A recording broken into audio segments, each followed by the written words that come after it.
Welcome, everyone, to the Captive Audience. It is the 28th of July. We are right at the bleeding end of July. And we are very fortunate to have with us tonight um, Representative E. Werner Reschke, District 55, Crater Lake. And we had you on actually right after the session ended. And at that point, we could only speculate on some of the things to come. But we also have had some interesting developments that have taken place since you were on last. And so, welcome to the show. Thanks. It's good to be here, Kevin.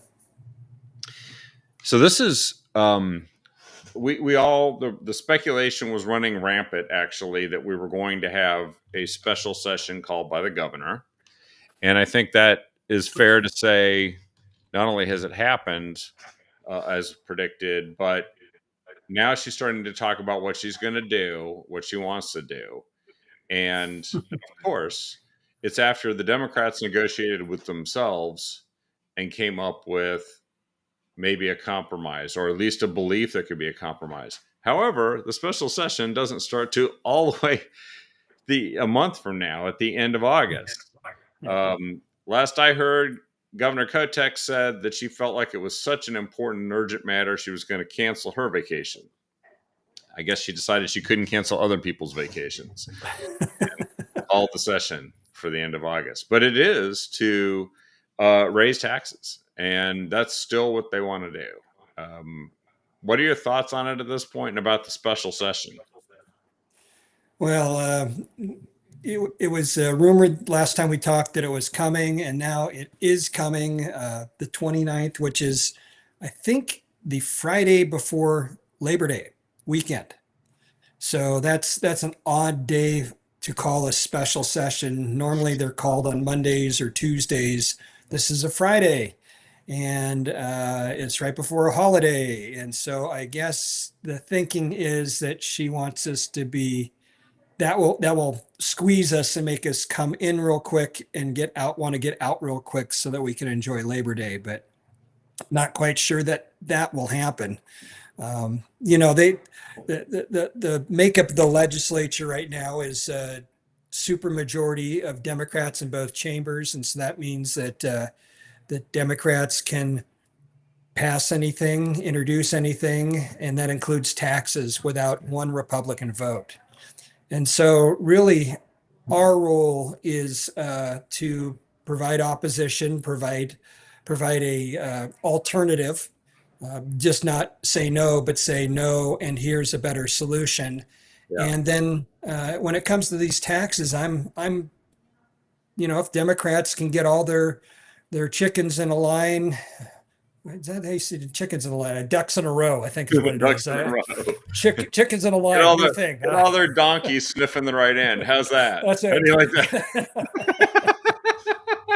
I used to own some donkeys. They're an interesting animal. Anyways, if they can get all those animals in a line, then all Republicans can vote no, and they still can pass the tax. But I guess I'm fine with that. That's the way the legislature was comprised back in November 24. That's what the people said they wanted.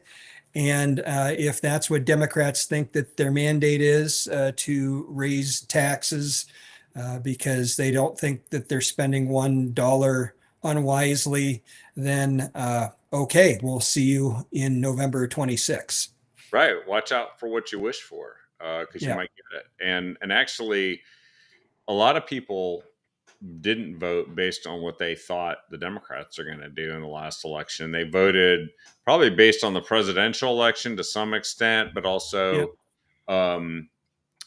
just out of habit for the people that have been giving them the same bad results they've been getting for years and spending more money and taxing them more to do it. So I know that I don't think that is sour grapes, to speak the truth. I think it's actually very, very true that this is what it's like in Oregon, is that people actually this is what the Democrats do. So if you think it's working, but you're unhappy with the result, this is a moment to think, right? Right. Well, we learned at the last revenue forecast in May that the size of the general fund, which is the money the legislature can spend any way it wants, has doubled in the last 10 years. So it's gone from roughly $16 billion a biennium to about $32, $33 billion a biennium, and is expected to rise to 37 this next biennium was the forecast. And so 36, 37, what's $1 billion between friends? Yeah. So They lost $1 billion in the transportation department. they did. Bad miscalculation, and their punishment was is to have more tax money come into them so they can keep failing to do projects that they said they were right. Yeah, that's exactly right. So I think, with the doubling of the budget in the last 10 years, there's been some because of companies doing well. There's also been people who have done well, but mostly it's been because they've added a lot of new taxes and new regulations, and Yeah. they've inflated wages with minimum wage, automatic minimum wage increases, et cetera. And so things have been inflated. That brings in more revenue, but doesn't necessarily buy you as much as what you used to be able to buy with the same dollar. So it's doubled, and I just don't think that we need another tax. I think that there is money in ODOT that we could rearrange. They have a climate program that we could take the money from. They have a racial and equity program. I think that runs at about $28 million a biennium. Not quite sure what that department does, but it's a lot of money, and we certainly could use that rather than saying Oregonians, you need to pay more at the pump, you need to pay more when you re-register your car, you need to pay more, all those things. Oh, and the payroll tax is the other thing they're talking about. So right now there is I think it's 0.1% payroll tax that goes to public transit. They want to double that and not take that money and put it in the highway trust fund, but to give it to public transit, which numbers are down from 2017. And so here we have a new tax that was added to help public transit. We're getting less bang for our buck, and we want to double it. And that just seems to be the Democrat way, in Oregon, at least, is if it's not working, double the funding. Yeah, and it's double down on failure and foolishness. Yeah.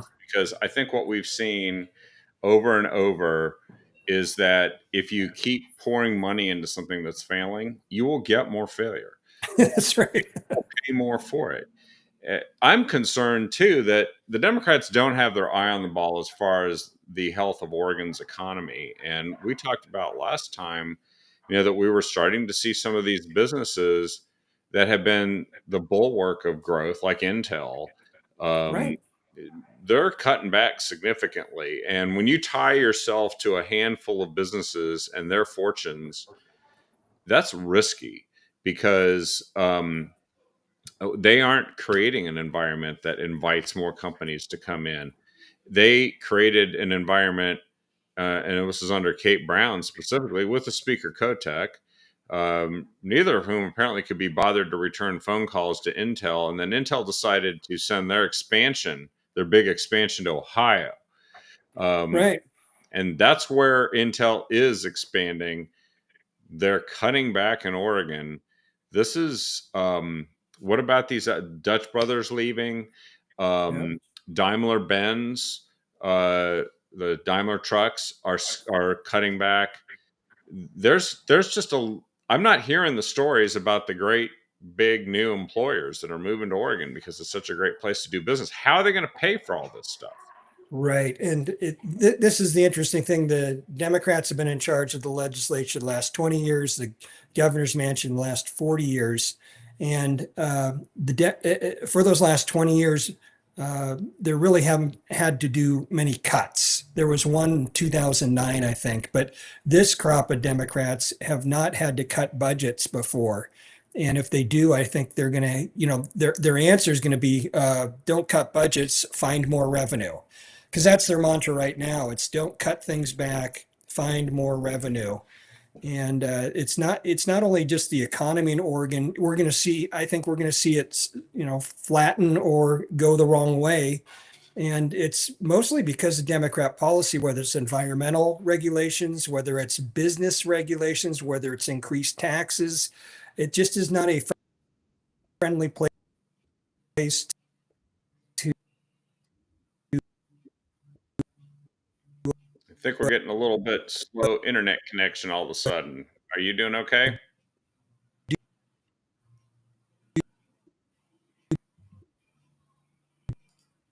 Can you hear me?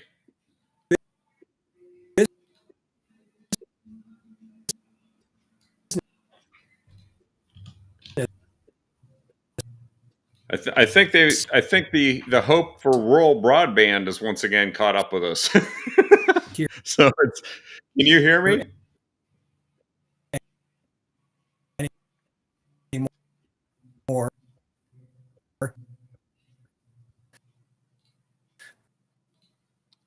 You might have a Which little it, bit of a dip in your internet connection there. Can you hear me now?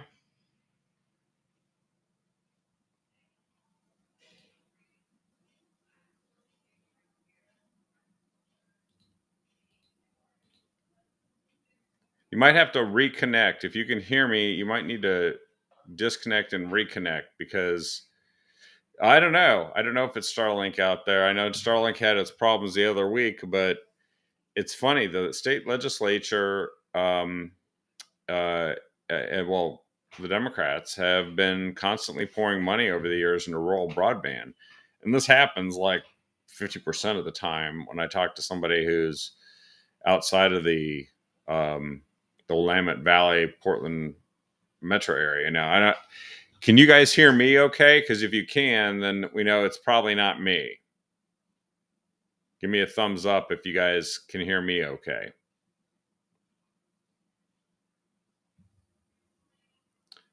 I think Werner will reconnect here, and I'll just bring him back in as soon as he's able to get a connection back. I will tell you about a couple of things that you should know about. One is, on behalf of the Taxpayers Association, I'm working with them right now they're going to have a booth at the state fair. Oh, here we go. I'll tell you about that here in a minute. There we go. We got you back. Yeah, we were joking about the great hope of rural broadband that that the Democrats have been pouring money into over the years, and it's like it got us again. Yes. Yeah, I used to have DSL back in the day, and it was a phone wire, and I was at the end of the internet, I would say, because the phone line came to my house, and that was it. Yep. So now we're a little more sophisticated, but might have to look into Elon Starlink here eventually.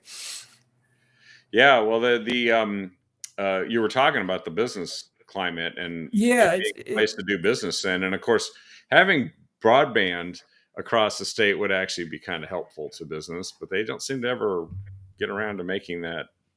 I mean, Elon yeah. Musk is doing it faster than they are. So, Well, we just had a fire, the Elk Fire, up north of where I live, about 20 miles, 30 miles, and it as they were digging stuff, they severed the line to Lakeview.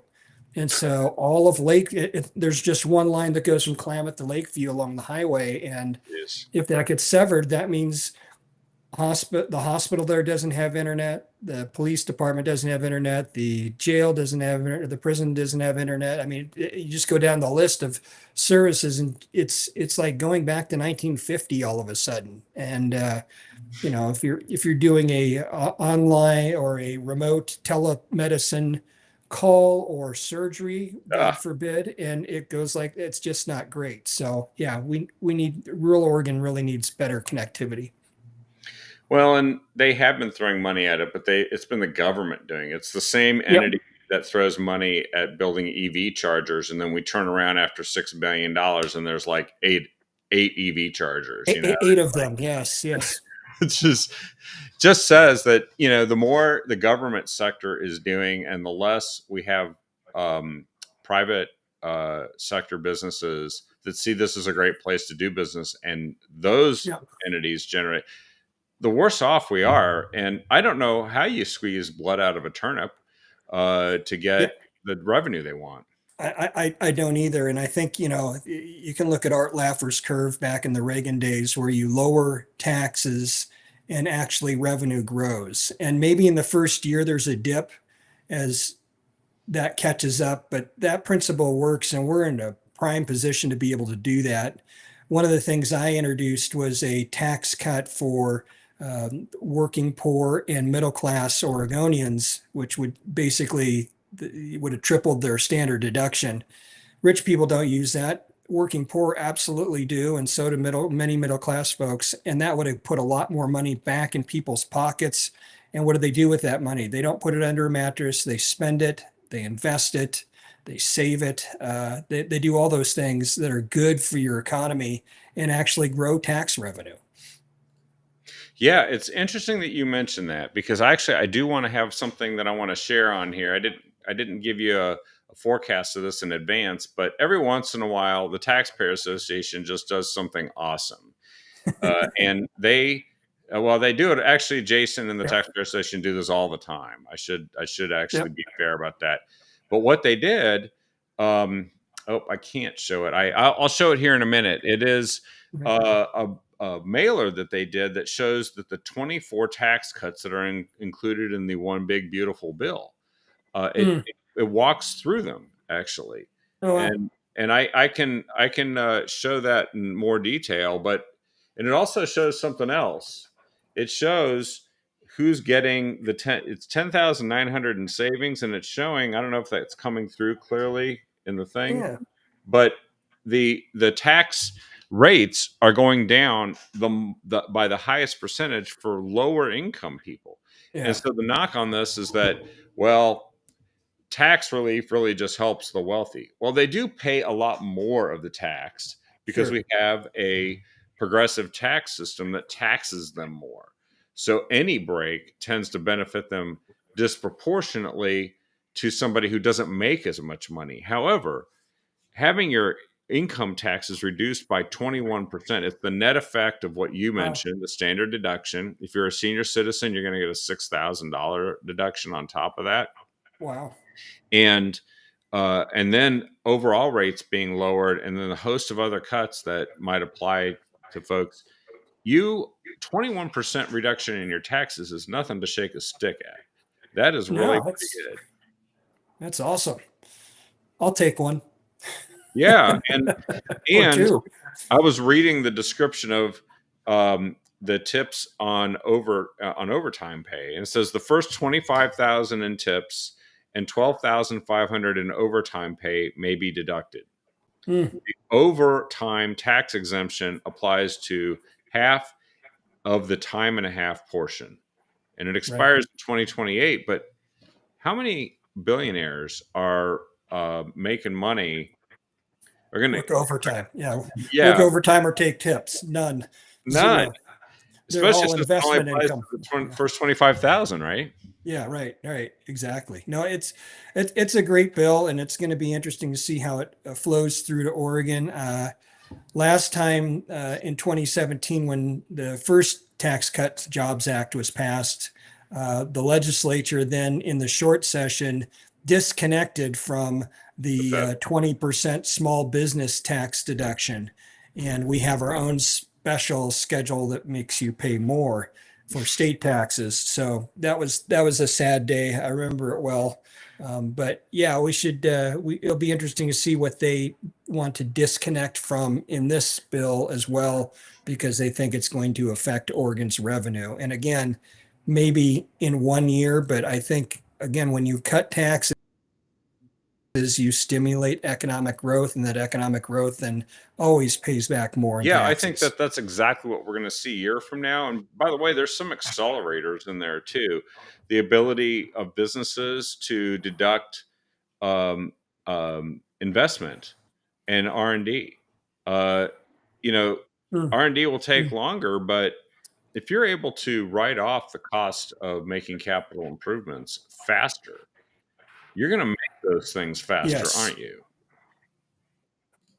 Right, right. Instead of it being spread out over 5 years or 10 years or whatever, if you can take it now, you'll take it now, and that lowers your quote profitability, but it makes you more productive. So in the next years, you're going to be making more money supposedly, and then guess what? More taxes, but you'll be making more money, so it's okay. Yeah, and I think then everybody who wants to generate more revenue should actually think about this, because Right.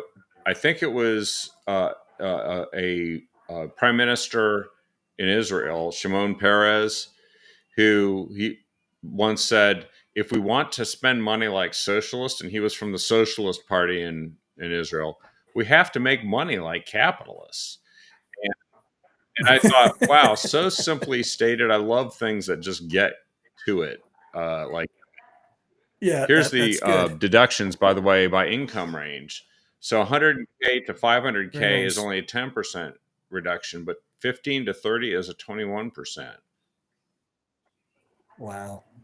That's Wow. apparently the bill that's only going to help That's great. billionaires. That, I guess poor billionaires. But I I don't think, know, isn't but this a yeah. study in contrast? Like, we've got what Oregon is doing on the one Hmm. hand, and then we've got Right. what the federal government is doing.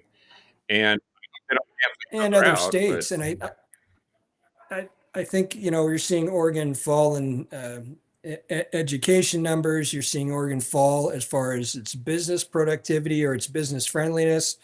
I think you're going to start seeing revenues taper, at least at the state level, and you're going to see the economy stagger and suffer because government is just everywhere. I mean, we just had the Department of Land, DLCD, wanted to basically squash out yeah, family farms and farmers markets and so forth. It's like, what, who elected? Everybody wants to be a legislator, but nobody wants to be a yeah. legislator, right? They all want to make laws, but they don't want to go through the process that we have to go through to make those laws, because then they might be Those are held accountable. regulators. Those are So regulations, right? yeah, there were Ask you about regulations, there were that. It was rules, on and Friday, or yeah, there was a Oregon Catalyst post from yep, one of your colleagues, Representative Breeze Iverson, defend local farm stands, and the governor did, yep, like, give a reprieve, right? But after being begged yep. not to, like, destroy these farm stands. Right, exactly. So there was a groundswell of the grassroots that said, no way, no how, no go. And the governor then told DLCD, or I can't remember their initials because they're I have alphabet soup in my head. But anyways, they that department backed off, said, "Well, we'll stop making those rules, or we'll just make them temporary." Or I'm not quite sure exactly what their plan is, but it's just it. Here's the problem with that is that regulators, agencies, they look at their mission, and then they decide, hey, uh, we could do this Yeah. better. Is there any law about that? No, there's no law about that. Oh, okay. Then we're free to make rules to regulate that. And I think that's a mistake. I think the only reason they should be able to make rules is not because of their mission. They make rules because legislation tells them they have to implement something. They don't just go free willy nilly say, oh, we see a problem, and oh, there's no laws on the books from the legislature. Ergo, we're going to fix that problem. That's not the role of an executive branch. The executive branch is to execute the laws passed by the legislature.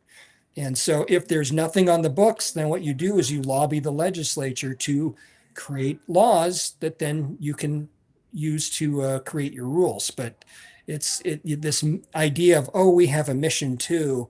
That's where you get a lot of mission creep, is because it's all based on what the mission of the agency is, not what the And they laws of the almost seem land like are. self-governing entities. Like there's this, Yep. the governor's sort of tacitly in charge of them, but they're mostly doing this stuff all the time on their own.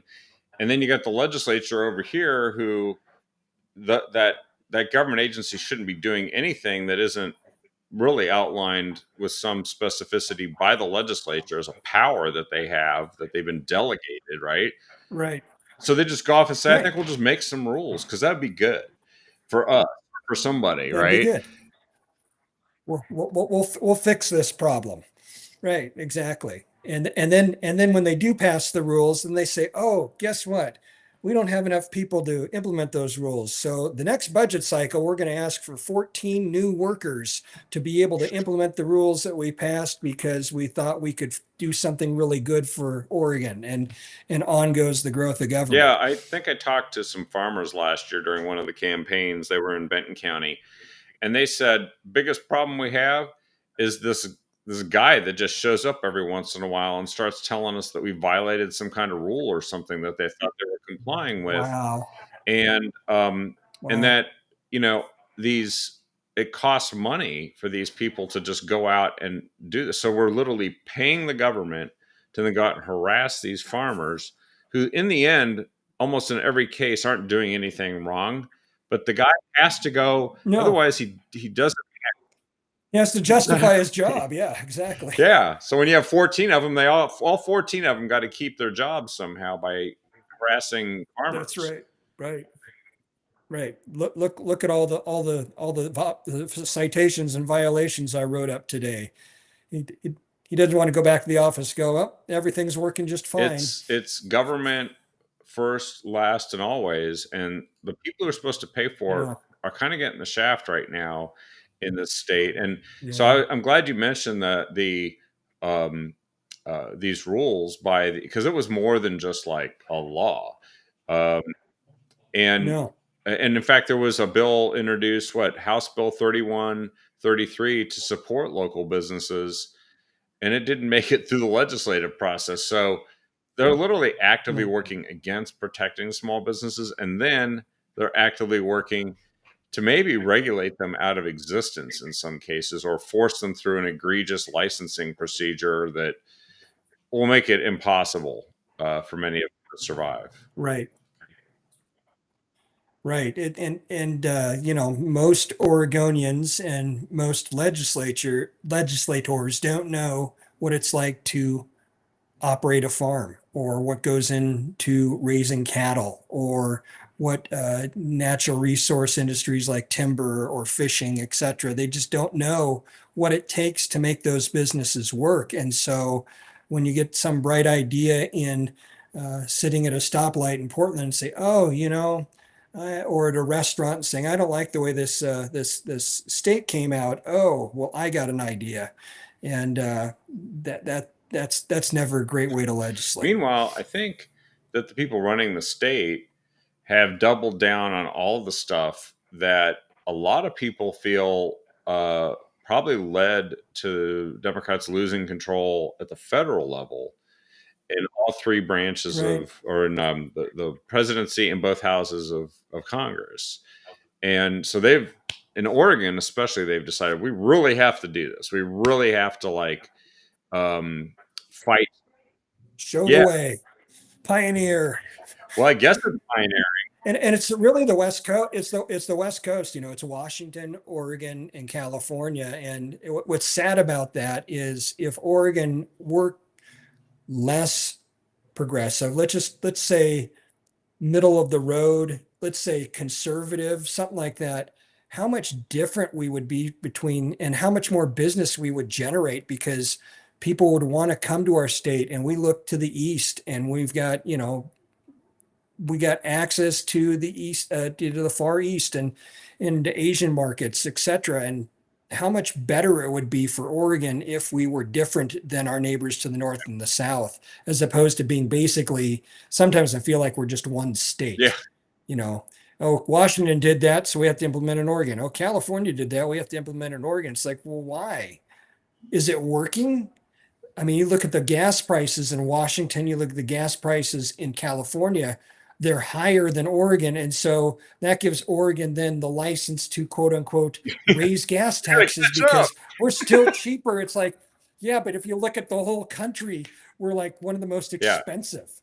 And there's very little reason for it. Well, there is a reason for it, and often it's regulations, environmental regulations, and also Yeah, I agree taxes. with you. I think that there is a place called Left Coastia, and Yeah, it is a bizarre place that's hemorrhaging population right now to other states. it is. And so when you have all this federal stuff going and trying to boost or bolster economic activity, then Yep. businesses have a choice between 50 states, and they could say, look, I can go to Yeah. left coastia, Right.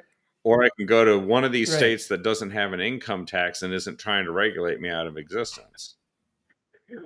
And what's so sad is at the same time that we have tariffs going into place and repatriation of manufacturing coming back to the States, again, Oregon would be a great place to come do that, except for we're not a great place to Yeah, come do except that. that we're just not a good business. I mean, we should be, but we're not. I mean, again, geographically, we're positioned to be a great place to repatriate. Again, looking to the Far East, Asia, and those markets, and instead we're just saying no. We fly over us, go into the interior, or go to the East Coast, or go to the South, or go someplace where you can make more money than Oregon because we're going to tax you 6 ways to Sunday and then probably And it twice on feels like we Sunday. have other priorities, is what we have. It's not even like, well, we have a different philosophy and this is how we should grow businesses. No, they don't even care about growing. I don't know of a single thing they've No. done that makes businesses think this would be a good place to go do business, that they're even arguing is a good place to go do business. They're busy doing all Yeah, this, the yeah. trans stuff. They're raising taxes. They're trying to figure out how they're going to um, force all the schools. I saw this. This is a bill that I subject myself to listening to OPB on a regular basis because I figure I got to understand what. Before they go Yeah, under, right? exactly. Exactly. As they're Gotcha. complaining, like, "Oh my God, as you might know, the federal government, Congress, has decided to cut our funding. So now we really need members, and um, am like, yeah, you might have to earn some members. Uh, keep working at Right. it because I'm not there yet. Which is fine. That's great. That's fine. I mean, I think that's the way it should go. I think when there were only three networks, it might have made sense to have a fourth. But now I think there are like a gazillion, trillion, million, billion different podcasts and different ways to get information. We don't need the federal government funding a particular way, and especially when that way is leans far one way in the Find people political who love spectrum. it to pay for it. I saw a group called Oregon Yep, Wild is more than happy to sponsor every single one of their podcasts. I fantastic. think good. Yeah, That's a good use of the money because maybe they'll do that instead of yeah. figuring out how they can stop us from managing our forests. Hire law. That's a hire lobbyists and send them to Salem or help elect more progressive Amen. Democrats. Well, Yeah. here's the thing, the bill. I did want to ask you about this because there's a Yep. bill, and I don't know what happened with it or if it was even controversial, but I listened to an OPB broadcast that in which they said, and it looks like it was pretty much a party line vote, uh, that they're going to direct the State Board of Education to ensure that now the state's academic standards will compel schools to teach kids about the causes and effects of climate change and the strategies for Oh mitigating yeah. it. Yeah. And I listened to the girl that's credited with representing her high school, and she went through this whole, climate activist factory that they run. That it has some Right. name to it. I forget what it is. And she's never encountered a real discussion or debate about the issue with somebody who's well informed. She just is told it's getting hotter out. It's our fault. And she's like, and why aren't people doing something about it? We need activism. And so that is a bill to force kids to Yep. opt in and be taught to be activists, which they already do in Portland. And now they want to make that everywhere. And I'm just like, Yeah. this is a state that can't teach reading and math at grade level. And we're gonna teach a theory about how one molecule, well, it's CO2, I guess, a couple molecules. But anyways, how this little invisible thing is directing climate. And I think on this bill, I did raise the question on the floor debate. I did ask, we spent hundreds of millions, if not billions of dollars in Oregon trying to mitigate climate change. And I would just like an accounting of Yeah. where we're at. What's the temperature? What's the temperature? Are we making any progress? Are we doing any better? Are we? And didn't like that question Which too they much. promise that the purpose of this bill isn't just to generally educate kids about climate change, but to teach them how to mitigate it. If they can teach Yeah. kids in K through 12 how to mitigate climate change, maybe they could tell us how much mitigating they've actually done for real. Yeah, and what the effect is, and I think that really the answer is the climate is the climate, and really what we need to be doing is Yeah. adaptation. So if it is getting warmer, and let's say there is less snowpack, but there's more rain, what we need to have is we need to have storage facilities to hold that water because Mother Nature's not giving it to us as snow; that's giving to us water, and therefore we should have reservoirs that are able to store that water. And instead of expecting Mr. Mountain to be hold Mr. Snow until spring and summer, and so if that, I mean, I would be all in favor of doing the adaptation portion of that as opposed to the mitigation portion because it's kind of a little bit prideful to think that we can change the climate. I mean, if I said, Kevin, we need to change the climate, we must raise the temperature by 4 degrees in the next 20 years, or we will all go extinct. No, We we couldn't couldn't do do it. it. And that big, bright, shiny ball in the You could sky. drive around the block all day long. We could do the podcast from our cars, just driving around all day, and we could not get No. 4 degrees. And that big, bright, shiny ball in the sky, I keep hearing how that might have something to do with our climate. That well Yeah, exceeds the ability of any human in their utmost yeah, efforts to change what's happening here on Earth. And it's a system they don't yeah. fully understand. Here's a great one that No, I don't think many people have heard.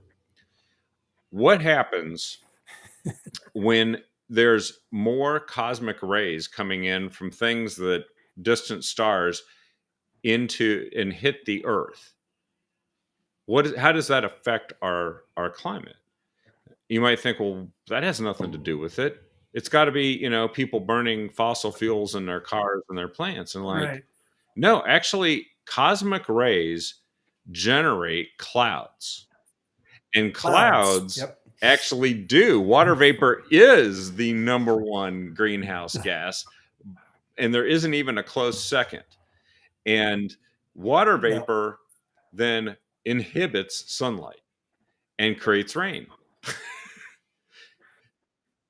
Yep, and it cools the planet, right? Exactly. And is that cloud cover over the water? Does that make the water cooler? It's a very complex system, and yet they've reduced it to a number.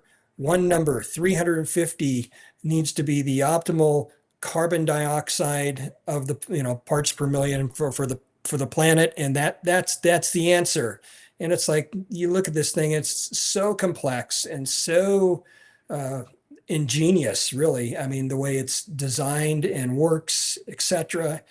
And we should just, if it's getting warmer, let's adapt. If it's getting cooler, let's adapt. But let's not be foolish enough to think that we can actually do something to change the climate, especially in Oregon, especially with 4.2 million people in a world of 8 billion people and a mass that's, little tiny compared to how big the world is. So, I mean, it's just, if we, again, the climatologist, Dr. Phil Mote, back in 2018 was asked if we went to net zero, what would happen? And he said that basically, if Oregon went to net zero tomorrow, the change would be imperceptible And to this the is the climate. state climatologist So who actually is employed by that the was the state. top state climatologist at Oregon State 2018 during the interim climate and climate change. I think it was a committee. I can't remember the name of it, but I was on it, and I was there when uh, then Representative, but now Senator David Brock Smith asked the question, and I almost fell out of my chair. Just said, "Well, let's go home. Yeah, we're done here. We don't need to. We're done here. We're done here. If you want to talk about adaptation, great, but this is And the other question we asked, it wasn't him, but it was his second in command there, is if we took all the data we know from 1950 and put it into these climate models, could we accurately predict what happened in 1980, which we know happened, right? We know all the data Yeah. from 1980. No, that's not how it works.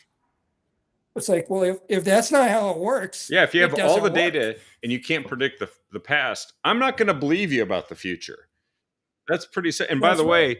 way, Marjorie Davis here, one of our super fans, said I went to the Creation Museum this summer, and it's a it's an Oh, interesting place to cool. go. They said they had a graph of climate change over the centuries. We've had warming trends, ice ages over the centuries, and volcanoes have actually been part of the thing that affects that. And by the way, if you have Yeah. massive wildfires, I'm not going to discount that either. If you keep Right. burning down the millions of acres every year, and then say that has nothing to do with the Clean Yep. Air Act pollution limits, we can do all the forest burning that we want, and do nothing about it. Yeah. But I'm just thinking, yeah, ice ages and warming. There was the little ice age. There was the medieval warming trend. There's stuff that you can grow in some places Yeah. that you can't grow there anymore, and vice versa. We should be thankful that the planet has greened over become green over almost the last 200 years because it allows us to grow more food. It is less expensive to cool than it is to heat, and fewer people die in heat actually than they Cold. do from exposure to the cold weather. So, I mean, it's got all these pluses, and at the same time, we're trying to Yeah, stop it. yeah. And you know what else happens during cold periods? Usually those coincided or preceded, I think, surges in pandemics that broke out because people Yeah. would have less food to eat. The cold weather would Yep. affect their immune systems more consequentially, and then something that most people were able to fight off then caught them. And so if you don't like pandemics, you can wear 18 masks, but actually you should be concerned about making sure that we're warm enough. Yes, right, exactly. I like warm weather, so I'm a big fan of this warming trend over the last 180 Yeah, and years I or hope it's so. real, because sometimes they say it's warming and then it's like, Yeah, but oh, there was this decline that suddenly, and we can't explain that. That doesn't matter, because right. the answer Yeah, to every question doesn't about matter. climate change is always we need more money and more government programs and more stuff that doesn't actually provide you enough energy. We need to subsidize electric vehicles. We need to spend money on putting chargers in all sorts of places, etc. Yada yada Yada yada yada, and yada. we need So, 14 people I mean, to regulate and inspect all of it to make sure that it's working. yes. Yeah, what's DEQ going to do with their stations up there in Portland that have to put the thing up your tailpipe to see how many emissions you? What are they going to do when everybody's got EVs? Are they going to come check to make sure your battery? They'll be out of Actually, didn't business. they want to put a tax on tires because they said it was causing tire pollution? So that was, Yes, tires. Yeah, you have the to go tire have your tax. tires inspected at the DEQ to make sure they're not polluting too much. They'll find something. I, I I testified against that bill. It was interesting. I said, Reagan was right. The way government looks at things, if it moves, you tax it. Stop If it moving. still moves, you regulate it. And then if it stops moving, you subsidize it. And here we go, right again. Tires, they Yeah, move, tax. exactly. I want us to be able to move ahead and do stuff and get stuff accomplished. And by the way, I think it is worth mentioning. So the governor has her outline for what she wants to focus on, all these tax hikes and so on. I saw a headline which I haven't had a chance to share with you from a few days ago. It says Oregon Department of Transportation director overhauls leadership structure amid funding crisis. Literally, by having the bill rejected, that's what it took to Yep. get them to overhaul the leadership structure of an agency that made a $1 billion miscalculation. And I never heard of anybody getting fired for that. Hey, as long as the money's coming in, why change? right? I mean, if the money just keeps coming and if you can go saying, oh, we're poor, we want more money and more money comes in, why change anything? Just keep going the same way. And again, the government doesn't have competitors. So, I mean, I guess you could say it does in the sense that Oregon competes against Idaho and Nevada Yep. and Arizona, but it's not going to go out of business. And so, competition is usually, and economic conditions are usually the things that drive innovation in businesses. In governments, it's always cuts. And so that's not why it's not always a bad thing to cut an agency or decrease its increase in spending its budgets in order to force it to rethink how it's doing things. And do we really need to do that? Do we really need to do this? Do we really need to hire those people? Uh, and that's the only way you're going to get innovation, because long as the money just comes in month after month automatically, well, we just kind of do That's the the same thing. definition of success, is the money keeps coming in, whether they accomplish anything. And Yes, so maybe now the right. DOT is going to go, um, you know, make some changes, or at least I hope they make real changes. We'll see. It could be just smoke and mirrors, but again, time will tell. There's been some really big news on homelessness. And last time you're on, we talked about what's going on. There was the Grants Pass decision that effectively reversed a good portion of the Boise decision. These are federal court decisions. And then Yeah. um, very recently, It reversed the Boise decision, which Oregon codified into law in 2021 because people said, oh, well, since it's already a Supreme Court decision, we're just going to codify it and that makes it simpler, until the Supreme Court undoes what they did and Oregon's still left with that yeah, bad law. And we tried to repeal that. We had a bill to do that, to repeal that bad law so that we would follow what the rest of the country is doing, and no go from the Democrats. that's going to be an important vote to watch, because did that go to a floor vote or did it? We had a couple, I think we pulled it to the floor a couple of times, which is a procedural move to get it out of committee and then to put it on the calendar to be voted on, debated and voted on the next day, the next session day. But you have to get a majority of people to do that, and we couldn't get that. I'll bet anything that if that was a ballot initiative with that exact name of what that, it would be Oh yeah, like super majority would pass. pass in a heartbeat, right? Exactly. So that just shows you, when you look at those types of bills, is your representative, is your senator really representing your best interests, or are they listening to lobbyists or special interests when they make those Well, kind we've of got a real votes? study in contrast, because at the federal level, President Trump is actually doing some things that sound to me like a big step forward. He issued an Yep. executive order last week, and there is a nice summary that I came across of this, and it essentially um, it is going to reverse the housing first focus of federal funds and instead Woohoo. put it towards people, towards efforts to treat mental illness and substance use disorders.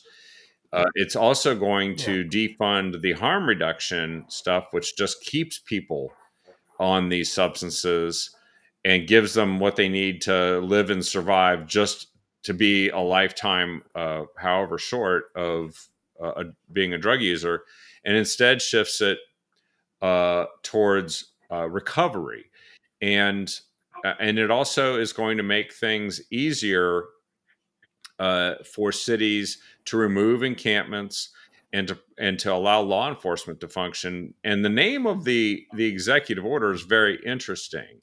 It doesn't say homelessness. It says ending crime and disorder on America's streets. It is literally aimed at doing that because that's what people want. Standing in the way are Right. people who are applying the wrong solutions to homelessness and spending a lot of money doing it and actually making it worse. And so your colleague, Representative Yunker, came and said that this order is going to make us safer. And we talked about this last time. What are your thoughts on this? Is this like a good contrast and a good development? Yeah, I've also read that that Oregon's going to resist the executive order because we have a law in the books that says just the opposite. So we'll see what we do here. But I think, harm reduction is a canard. It's a nonprofit boondoggle. It doesn't reduce harm at all. All it does is enable people to continue in their bad habit, which ends up leading to death often, more times than not. So, or degrades the mind enough that by the time you do recover, you are significantly impaired.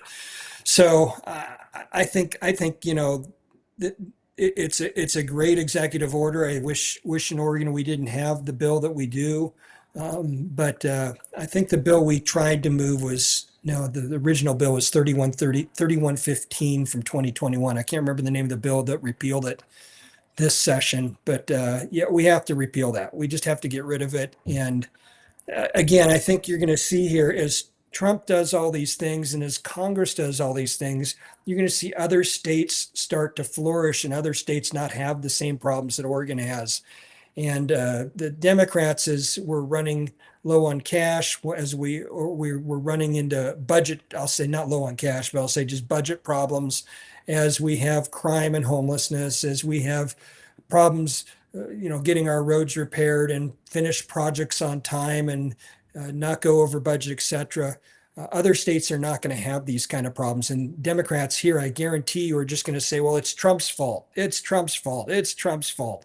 And it's not Trump's fault. It's Democrat in Oregon's fault, is what it is. They've run this system for the last 20 years from the beginning to the end. And their policies are the one that we're facing. And if they just do what Trump did or does, as Republicans have been trying to do in the legislature the last 5, 6 years, then we'd be much better off. But right now it's tough sledding, and you're just going to see a contrast, and we just have to continue to point to the contrast. And it's not Trump, because if it were Trump, then Idaho would have the same problem in Nevada and Arizona, and on you go. So there was one more story I wanted to, well, actually two, and then talk about what 2026 might look like, because you just kind of laid out where that opportunity is. It's just out a very clear contrast. Yep. So the Trump administration has also launched a federal probe into Oregon's policies allowing male participation in girls' sports under Title IX, which the Biden administration tried to turn into something that actually endorsed Oregon's policies. And that quickly got reversed by the Trump administration, but now Oregon might be in big trouble. Yeah, or it could be in big trouble. I know there's a lawsuit also against Oregon for allowing boys to participate in girls' sports, be in their locker rooms, etc. So this has been a failed experiment. The notion in my mind is that, until about 30 seconds ago, if a boy thought he was a girl, we said something was wrong with your mind. And so we would give you therapy to help you understand what was going on as your body's changing and maturing, and what are the things that are making you feel that way. And frankly, they say like 80-90% of boys or girls that have gender dysphoria grow out of it in a couple of years. Study in Europe that proved, I think it was in Denmark, and they're like, well, then we're getting rid of these policies. Denmark. Right. And so it used to be the mind, but now, 30 seconds later, since the woke movement moved forward and progressivism has taken a hold of that, all of a sudden it's not the mind. The mind is perfect. What you think in your mind is always right. What's wrong is your body. Your body's wrong. And your parents are We need wrong. to change your body.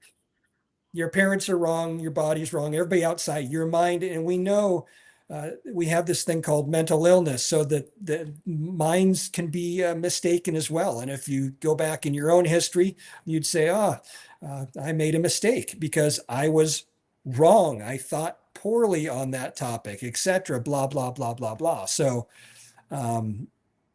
it's fascinating how we made that switch, that the mind was what we knew was the mistake, in error and having problems grasping reality. And all of a sudden we said, no, the mind's perfect. Now it's the body. And I'm thankful what the Trump administration's doing. I think it's awesome. There's another story probably about Medicaid.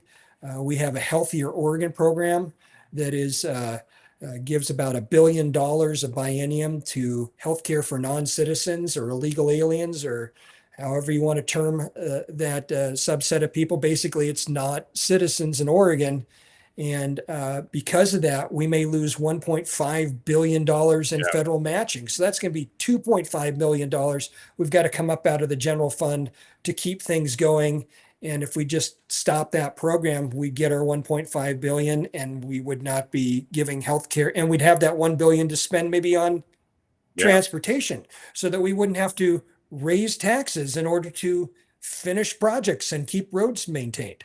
So it's all connected, and it's kind of an interesting world Yeah, we no, live this in. is really true that we are funding that, and we're funding the growth of a problem by doing it. And we're also Yes. making less money available for the citizens who actually are the ones that were paying these taxes. And uh, I think that the realization can dawn on voters here in 2026. I'm a little concerned that the Democrats are really obsessed with things that are being exposed as hoaxes. I was at a town hall last Wednesday. Some of your colleagues, actually, Paul Evans, Mhm. um, what's his name, Tom Anderson, um, and then Okay. Yeah. on the Senate side, she's what is it? I can't remember her name, but she's Senate District 10. I'm just forgetting her name right now. Anyway, and they're all totally committed to the idea that ICE is operating, first of all, illegally in Oregon, which I don't know how a federal agency operates illegally doing enforcing federal law in Oregon. And secondly, they're disappearing Right. illegal immigrants just randomly off the streets everywhere in the state, and that they're wearing masks and all this kind of stuff. It was funny because at the town hall there were like loads of people that were like really obsessed, like we can't have ICE wearing masks, and they're like triple masked, um, Right. and Right. yeah, and but this is starting to come forward that they are being fed a constant diet of this stuff. Even if it's an unsubstantiated rumor, it immediately makes it into these outlets. And then a few days later, with less notoriety, it gets debunked. And there's one guy who did this, who created a phony ambush claiming he was taken off the streets on June 30th.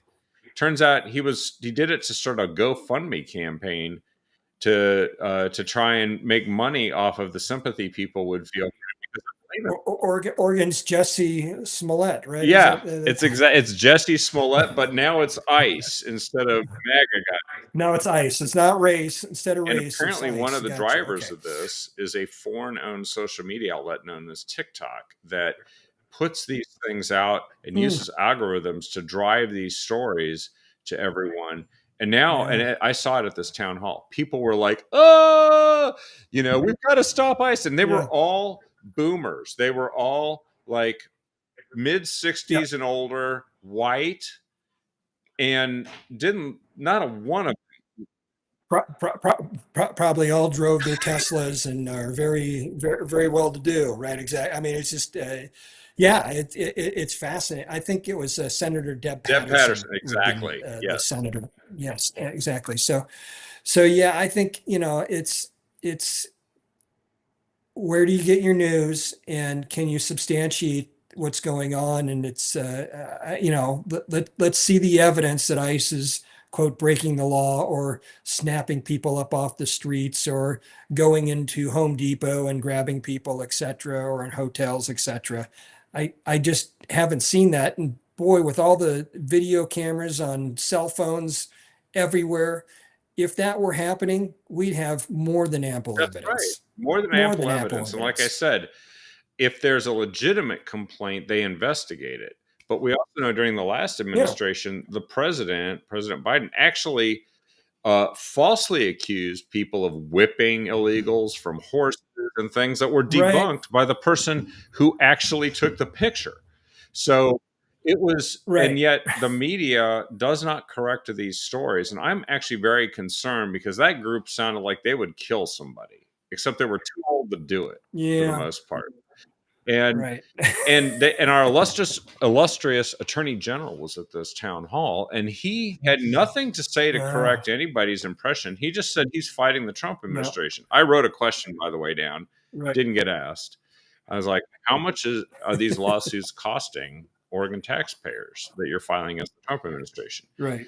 It doesn't matter apparently because And are you yeah, winning? and are And you are you winning? Well, winning? they claimed that they were a part of 14 winning cases, but those are when some cherry picked judge issues a nationwide injunction Yeah. who's been appointed by one of the Democrat presidents, and they're getting rolled back Right. left and right all over. Yeah, they are. So I mean, yeah. Well, Kevin, I got another thing I got to get to tonight, but you wanted to Just, cover one more thing. We could do it for maybe five, well, five I was going minutes. to How's say that? it was really just to talk about 2026 because this is where we start turning our attention to that. We know that you can we can complain about what's happening or we can have a Right. strategy to change it, and that involves getting obviously more Republicans elected and maybe changing who we have leading the state. Do you what are your thoughts on this point when we see these things line up and the Democrats take the actions they're taking and the media does what they're doing, of course? Yeah, I think Democrats on whole are using the same strategy that they used in 2018, Trump's Mhm. first midterm for the second midterm, and they're just going to turn and blame Trump for everything. Trump, Trump, Trump, Trump, Trump, bad, bad, bad, bad, bad. Vote Democrat. We're going to fight. We're going to resist. I just think that the economic conditions are different, and the state has seen, Oregonians have seen what a Democrat president looks like for 4 years, and they didn't like it. Yeah. And even though they voted for Harris, it wasn't by as much as they'd vote for Biden. And so I think there's a lot more. I think that strategy is a failed strategy in the sense that you're not for something, you're against something. And I think Trump's going to have a lot of things going for him. I think it's another governor race, gubernatorial race. Last time we had Newt Bueller who ran pretty much as a moderate, if not very Democrat light. And so I think if we have a strong Republican, that's going to draw the contrast that we need. And so I think it's going to be a very different election than 2018. Will we get big gains? That's to be determined, and that's what campaigns are about. But we're working hard, and I think we'll have plenty of. It'll be a target-rich I environment. agree, and I think there will be an opportunity to make points because we'll have this huge contrast. We can contrast what's working and Yes, what's not, and remind people over.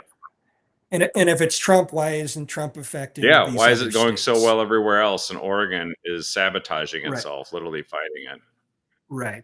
Oregon, Washington, California, all linking arms, doing the wrong thing. Wonder why it's not going Amen. so well. Well, that is an excellent synopsis of what we need to look forward to for 2026. And Representative Reschke, I want to thank you for being on the program.